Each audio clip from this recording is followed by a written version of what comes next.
Welcome to the Bernard Lee Poker Show. We are so thrilled to have this guest on. He was a guest of ours a few years ago, but boy, has this person's life changed over the last couple of years. I have followed him. We have chatted on and off. I was on his radio shows back in Louisiana as I was giving a little bit of like an NBA reporter for him back in the time when the Celtics were rolling in the playoffs. But he is obviously a tremendous poker player as well. In the 2011 World Series main event, he finished in 75th place. He has a WSOP circuit ring back in 2012, but his life has changed and it has become Barstool Sports. Welcome back to the show, Ben Mintz. Ben, thanks for joining us, buddy. Oh, man, thank you for having me on. I will say, a little different living. I'm doing the show from the Barstool office in Manhattan. A little different than Bossier City, Louisiana on the old boardwalk. Last time I saw you, we had a great time at the Run Good Bossier City event. Yeah, it's been a wild couple of years, I'm excited. I've been at Barstool now almost a year. I moved up here Halloween weekend last year, and a little different pace of life here in New York, maybe than Louisiana, Mississippi, like I'm used to, but loving it. And Bernard, thank you for having me on. Excited to get back to the World Series of Poker. I hadn't got to play live poker in a couple of years. Headed out for the beginning of the WSOP. I'm going to play the 500 reunion, play a couple other events with Barstool Nate, and then I'm going back for the main. So even though poker is not my primary income anymore, we'll see if the old dog still got a few tricks in him. Nice. Yeah, we'll talk more about poker, but I think the world, if they remember when you were on and you did a lot in the radio world back then, but like I said, the world has changed so much from you and would love to hear the story. I've heard the story. I've listened to a lot of your stuff. I've texted you back and forth when you got your new gig, etc. But I think my listeners who might remember you, I think you were on and back in 2018, I think they'd love to hear the journey. Okay. Let's talk about the journey that got you your radio gigs and what you were trying to do in 2018, and then how it all blew up over the last year. All right. Well, so basically, I was a poker pro from 2006 to 2014, and I lived in New Orleans. And I don't want to ever say I wasn't like one of the best players in the world, but I was one of the better Southern poker pros. I definitely thought that. And so I covered New Orleans, Biloxi, Louisiana, Mississippi. Had a lot of online success. Well, like many before me, probably had a little too much fun in New Orleans when I was younger and had money and, made some mistakes. So what happened was in 2014, I actually, like so many of my generation, had dropped out, had not finished college when I started making money in online poker because I was a stupid young kid and, got a hold of money when I was 22 years old and I didn't know what the hell I was doing. So when I was 31, I went back to Ole Miss for a year and was a broke college kid. I worked a part-time job and finished my finance degree to kind of just recenter life coming out of the poker world, fast lifestyle, especially in New Orleans. So I get done with Ole Miss after a year and I don't really know what I'm going to do. And one of my lifelong buddies was a sports radio host in Louisiana.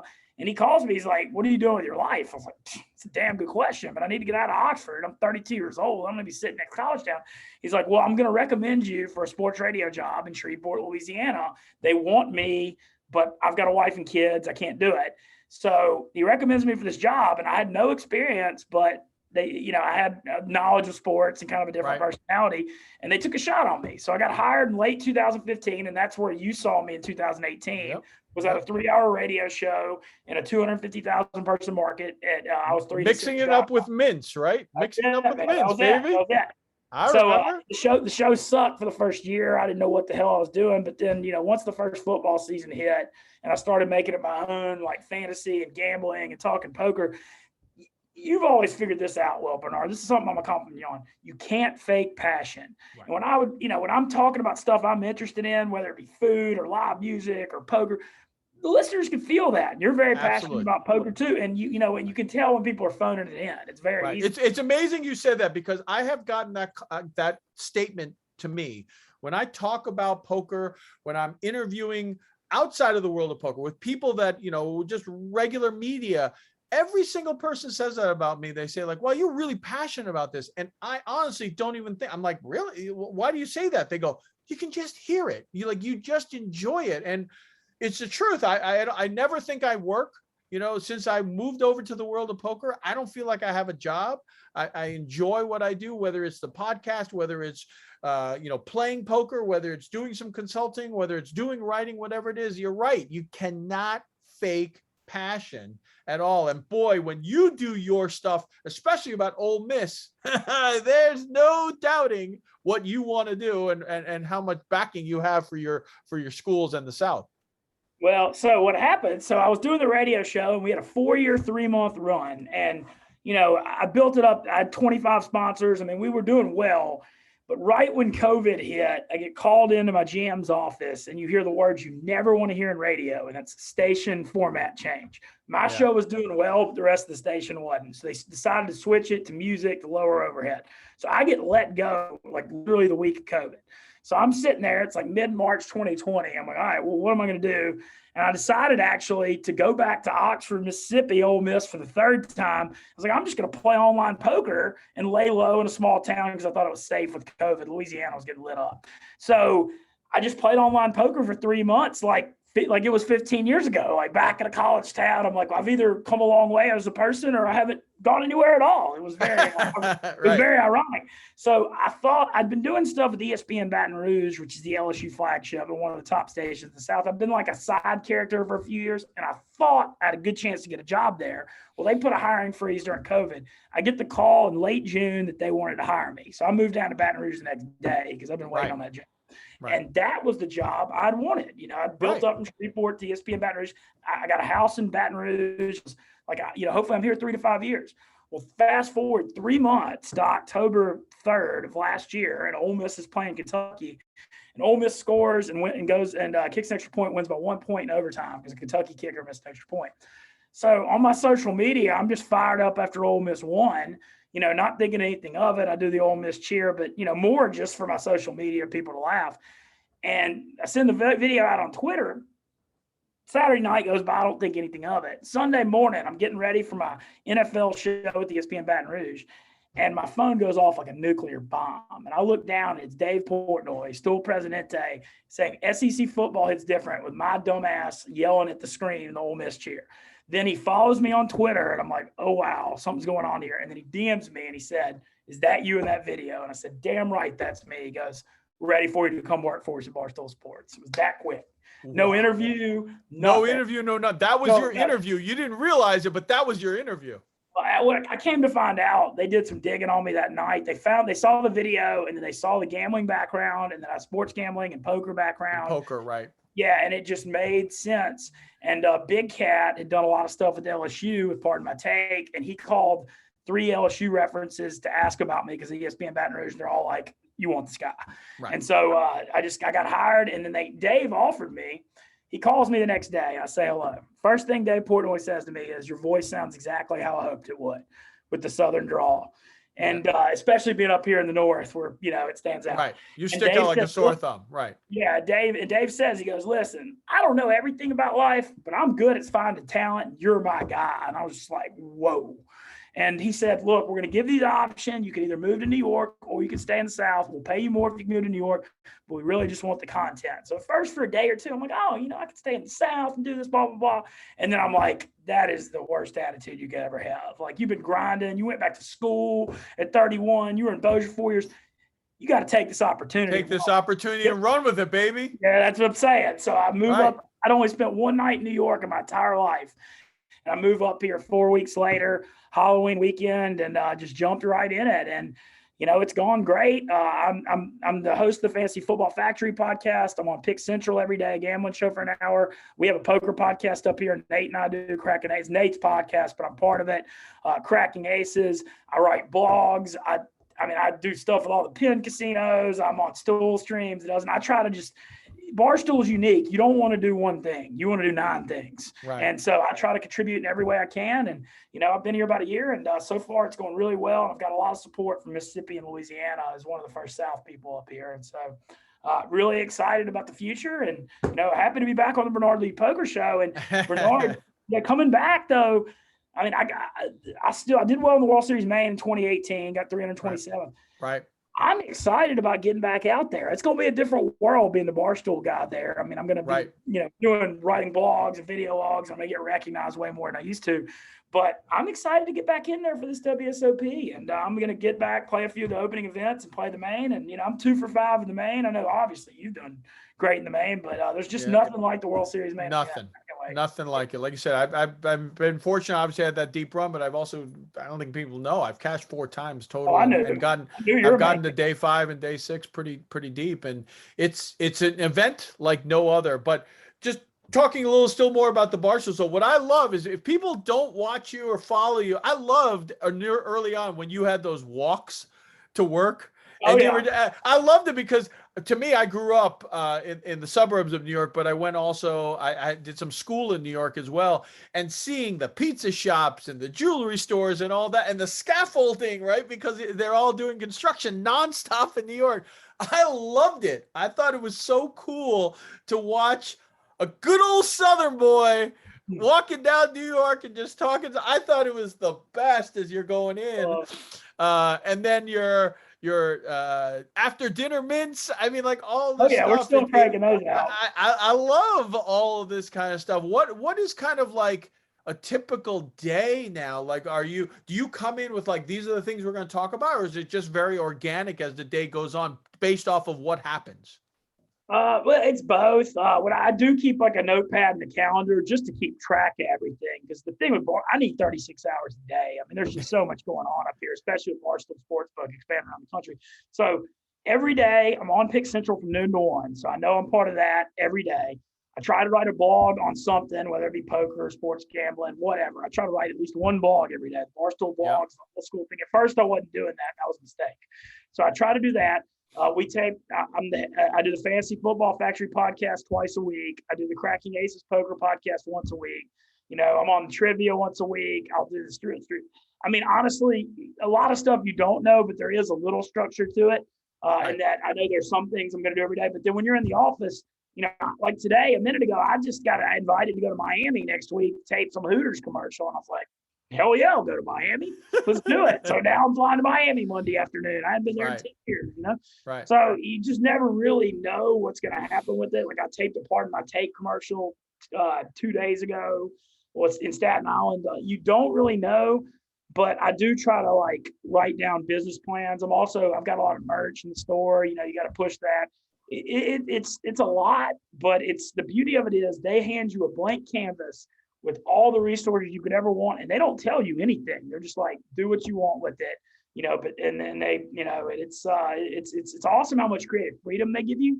Yeah. A lot of times in media you get hamstrung on that. And they don't do that at all up here. They're just like, we want to give you the tool. We took a chance on you because we believe in you, and we want to give you the tools to succeed. And so far so good. I also kind of brought college baseball content to Barstool, and that's not a big thing.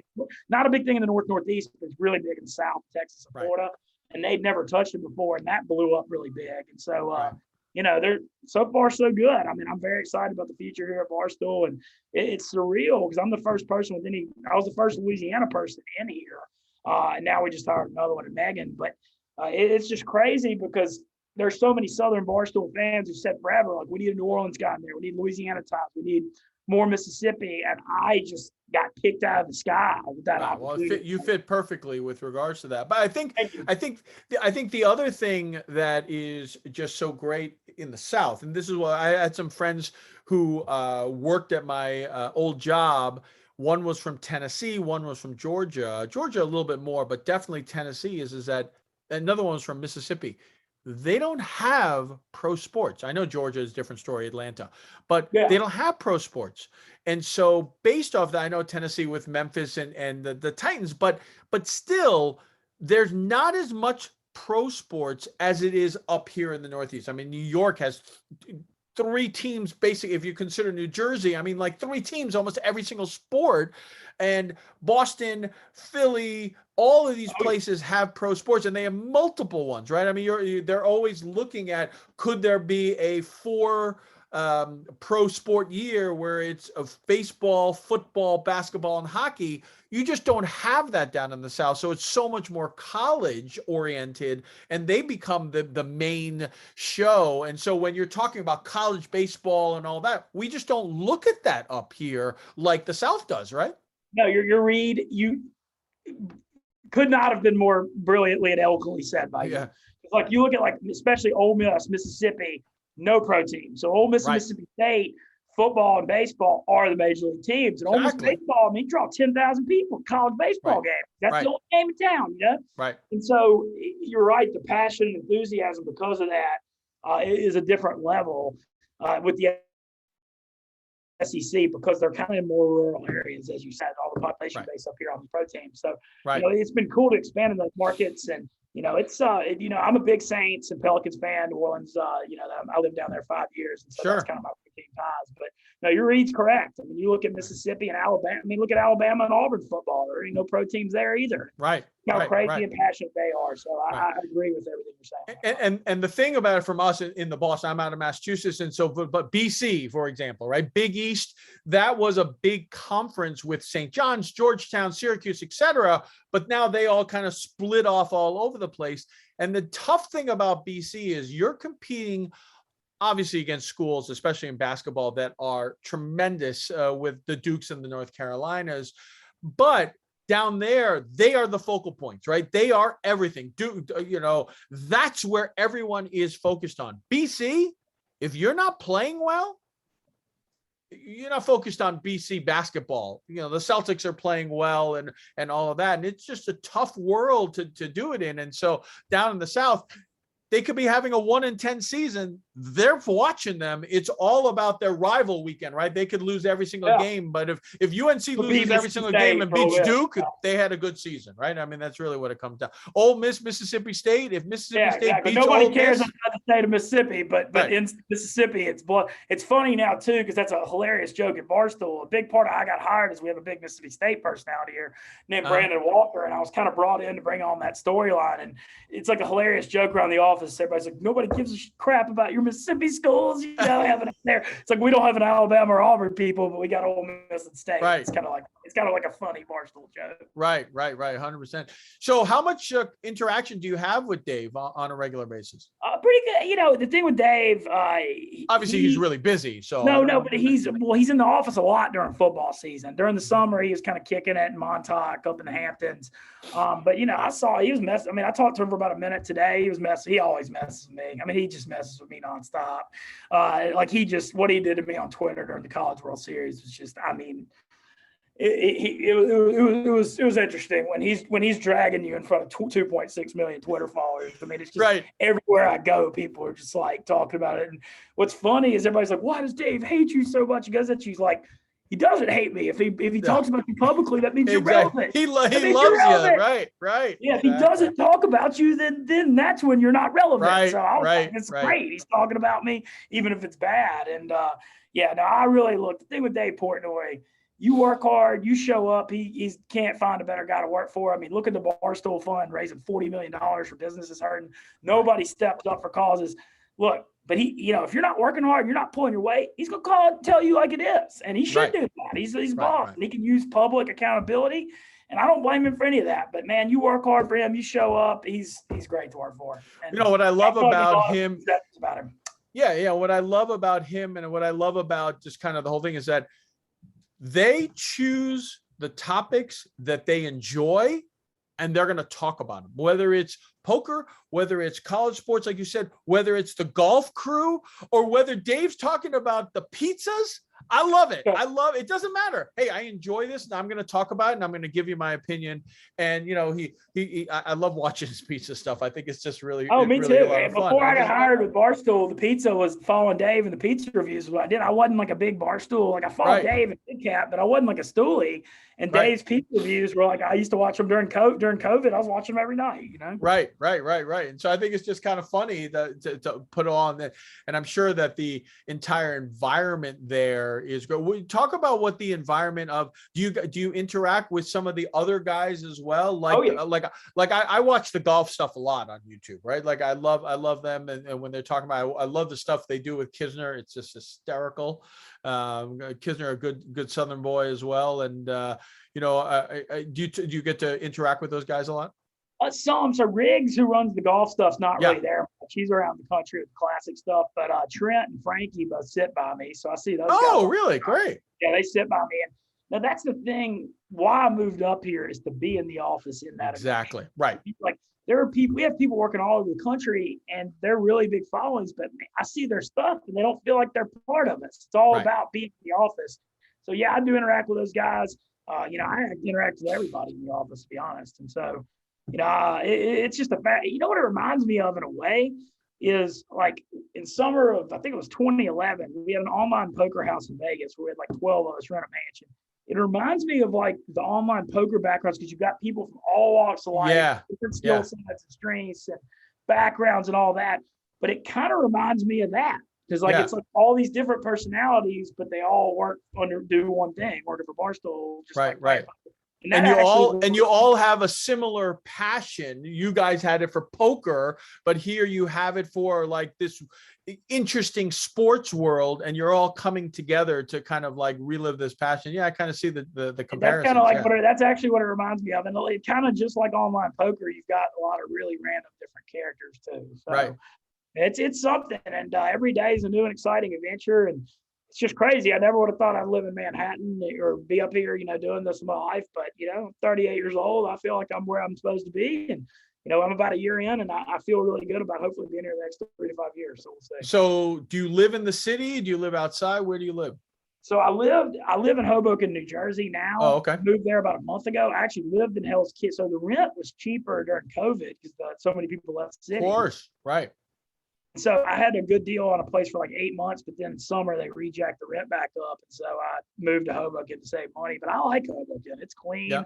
I take the PATH train to work every day. It takes like 15, 20 minutes. Oh, so wow. I'm really happy with it. And then also New Jersey, play online poker legally. Let's go. That's right. And we just got the sports book in New Jersey. So I'm enjoying Hoboken so far. It's been about a month, but I'm definitely planning on being there for a while.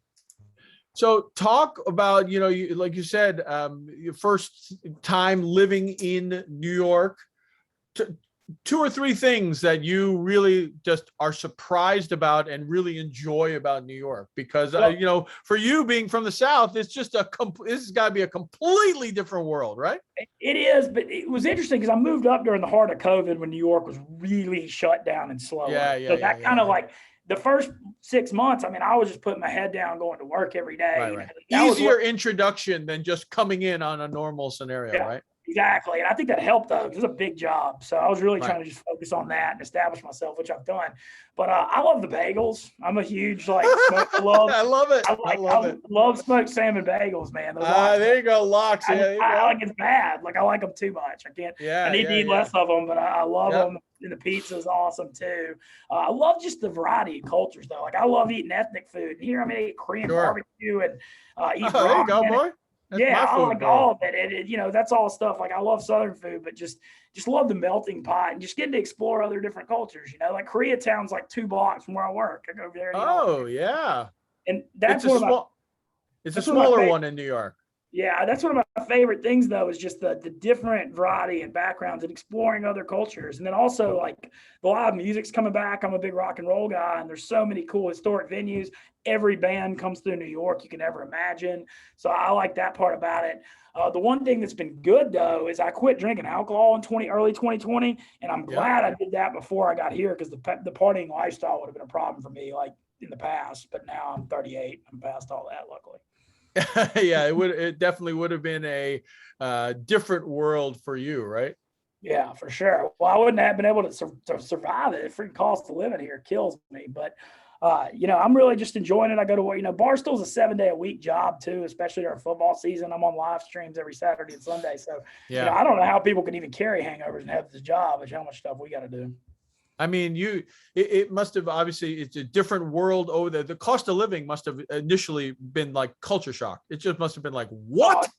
Yeah, it's crazy because New Jersey, you can see a difference. Like meals Yeah. are 25 in New York or 12 in New Jersey. You know, And you it's don't crazy. drive. I'm sure you don't drive, but the gas just over the bridge is just night and day. Having grown up in the New York area. Yeah, I sold my car before I moved up here. We just did the full thing. So I think it's going extremely well, and I'm very happy about it, and just can't wait to see where it heads. But I reiterate, I'm jonesing for this live poker after this COVID. I can't wait to get back in there. We'll talk about live poker in the second half of the segment, but the last thing is, with all the pizza stuff that David's doing, have you gone to some of these great places like Lucali's? I have not been to Lucali. I've been to John's on Bleecker. Love that. I've also I've been kind of hanging out. I've gone up to New Haven a little bit. And Dave is a huge New Haven fan. I hit Frank Pepe's. Really enjoyed that. Pete's, right? They call it a beat. Yeah, Beats. Yeah. Whatever. So I've gotten up there and done it. But man, these pizza and bagels are, it's a nonstop fight because I lost some weight last year, and those things are no good for all that. So it's hard not to, man. I mean, the best pizza and bagels in the world. It's hard to say no to them. I love it. Well, when we come back, we're going to talk more with the Mintz. Ben Mintz here as he talked about his world on Barstool. Loved it. But when we come back, we'll talk more with Ben here on the Bernard Lee Poker Show. And of course, if you are watching on YouTube, don't forget to subscribe and like down below.